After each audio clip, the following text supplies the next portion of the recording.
Welcome to my channel. I am Ravi, and in this video I am going to talk about single master concept. Before we talk about it, let's do a quick recap about the distributed system. So distributed system is, we can say, as collection of independent computers which appear to its user as one, and there are a couple of pros and cons like availability, fault tolerant, or we can do maintenance or upgrade in an easier fashion that does not bring the application down. And there are two type of scalings that we discussed in it. Now let's talk about the single master concept.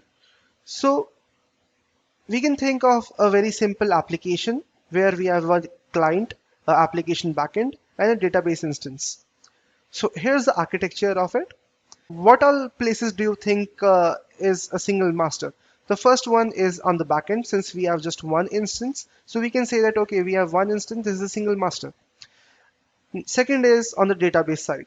In this example, we'll only focus on the database layer and even on the further videos as well. For the backend application or the backend server, we will increase the number of backend server as and when required. So starting with this architecture, let us understand that how the request or the communication is happening over here.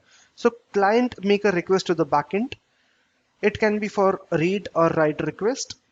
The backend will communicate with the database instance for read and write both. And in case of read, it will get the data, it will send it to the client. In case of write, the backend will send the write request to the database. Database will make the changes on itself, and once that change is successfully done, in that case it will return a success response back to the backend. If there's a error or if something goes wrong, in that case the database will give a failure response to the backend, and same will be communicated back to the client. So this is the single master from the database standpoint. Now, when we should use such a architecture? In my opinion, never, because over here we just have one backend instance. But for this example, we can say that, okay, my application is very small application and I don't have much load over here. So of course I can do something like this.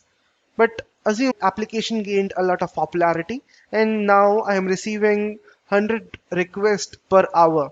Although one instance can suffice such a load, but to have little more availability, what if the instance goes down? So to support the availability, we can add one more instance.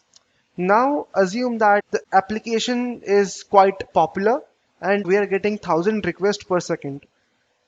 Of course, 1000 requests per second is a very huge number. So what we can do is we can increase the number of backend server. Since we are increasing the number of backend server, we need a load balancer somewhere over here who will distribute the load among the backend servers. We have solved the problem from the backend application layer, but from the database standpoint, we still have the same problem because 10,000 or 1000 requests per second is a very big number, and one instance of database will be handling all the read and write requests. So let us think about all the problems in this architecture. The first problem is data loss. Why? Because we just have one instance of the database, and what if this goes down? The second is single point of failure, which again will lead to the application unavailability. The third is too much load on single DB, because all the read and write requests will be happening on the same DB, and 1000 or 10,000 requests per second is very big number. So will just one instance be able to handle such a load? I guess no. And even if it does, the response time will be very high.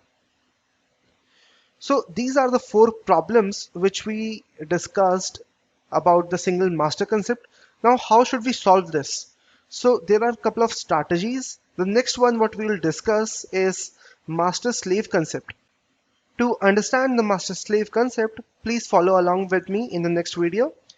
If you did like my video, please like, share and subscribe. Thank you.